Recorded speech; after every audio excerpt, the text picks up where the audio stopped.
ई रूपवा लागे सोना, ई बिंदिया लागे चाँद। ई रूपवा लागे सोना, ई बिंदिया लागे चाँद। ई दिलवा चुरा लिहलो तू ही तो हमर जान। ई दिलवा चुरा लिहलो तू ही तो हमर जान।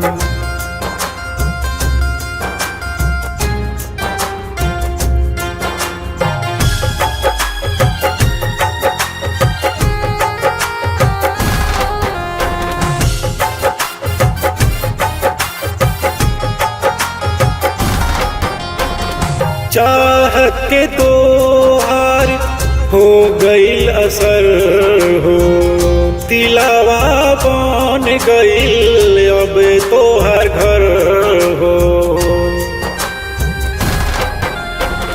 चाहत के तोहार हो गईल असर हो, दिलावा बन गईल अब तोहार घर हो।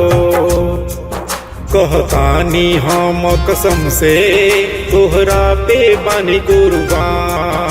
कहतानी हम कसम से तोहरा पे बानी कुर्बान। ई दिलवा चुरा लिहलो तू ही तो हमर जान। ई दिलवा चुरा लिहलो तू ही तो हमर जान।